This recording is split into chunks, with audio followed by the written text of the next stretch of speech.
So with all that in mind, how do we deal with this? I sort of tipped my hand at talking about policy surrounding pricing power. There's clearly some downsides, right? Now there are some upsides as well, right? We have things like patents and copyrights as an incentive to innovate. That is a real incentive. There probably are quite a few inventions and works of art that would not exist if there was not copyright protection to ensure that those people get paid for what they do.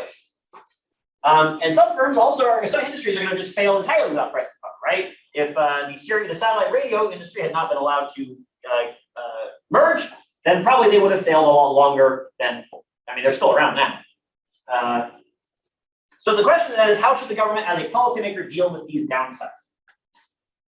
So you can imagine regulation, obviously, right? There's regulation that you can have on firms that have pricing power. It has some benefits, has some costs. You talk to an economist, you ask them anything, they're always going to say there's some benefits and there's some costs. That's pretty much true all the time.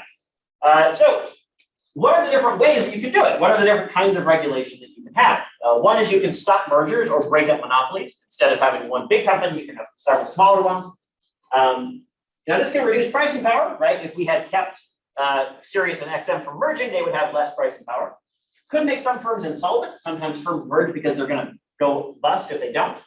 Can also make them uncompetitive against larger actual threats. So what do I mean by this? So for one, some firms could be insolvent. Why would that be an issue? So Sirius XM, let's go with that example again. Now we have not allowed them to merge. We forced them to stay separate. What probably would have happened, because both of them were unprofitable, is that one of them would have gone out of business first. And then whichever one was left would just be a monopolist in the exact same way they ended up being anyway.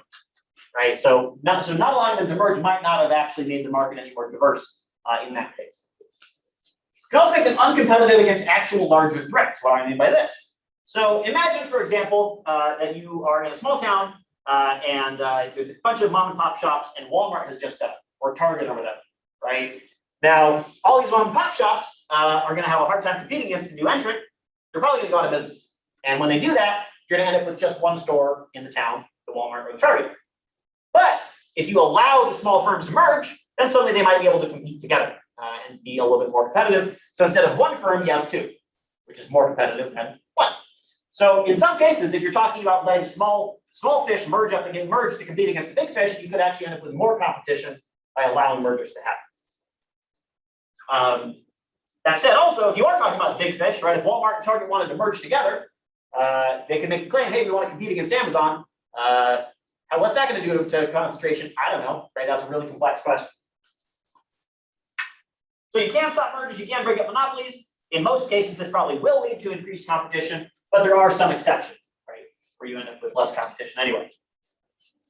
You can regulate prices, right? This is one way that you can deal with firms with pricing power without necessarily breaking them up. So let's go back to this graph. So what's the real problem here? Why do we not like this graph? Well, the reason from an economist's point of view that we might not like it is this deadweight loss. We do not like the fact that this is an inefficient outcome from the market. You could then also come in and say, hey, I don't like how much profit there is relative to the consumer surplus, but that's a preferences thing. As economists, we're like, I don't like this. Right? That's the real problem. So how do we get rid of that? Well, if we could just get ourselves to here, then we'd solve the problem. Right? Now, why doesn't the firm want to go there? Because if they want to sell to everybody, they're going to have to lower their prices on somebody else. They don't want to do that. But what if we force them to lower their price anyway? What if you put a price ceiling on this firm? That you're not allowed to charge more than this. We're going to bring your price down. We're going to say, hey, you have to charge this amount. No more. Well, in that case, they have no reason not to sell to everybody. They might as well sell the efficient quantity, right? The thing that is keeping them from selling to everybody is the fact that they are able to charge more than that. So if they're not able to charge more than that to everybody else, then they have no reason not to charge to everybody, and we end up with the efficient quantity.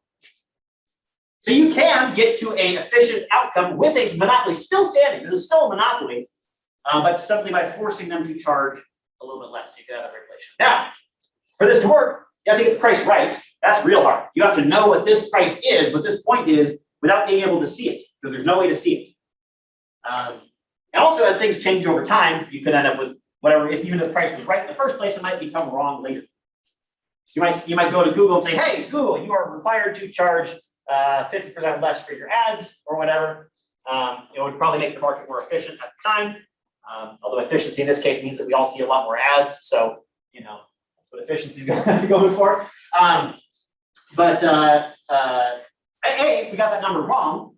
We might end up with Google being like, well, ads are no longer worth it for us. We're going to leave the market. Or maybe we didn't go far enough and we still have inefficiency.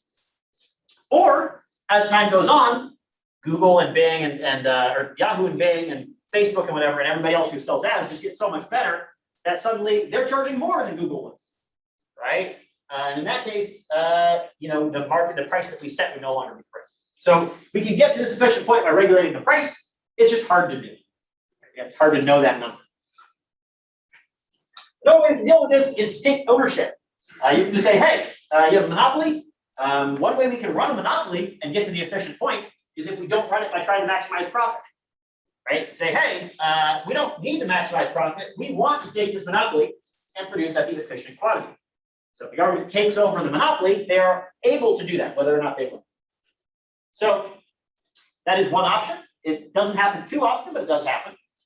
You do see it sometimes. And when this happens, you can get to that efficient quantity, but you lose out on things like innovation, right? The government-run monopoly does not have the same reasons to try to do things like cut costs or become more efficient at producing.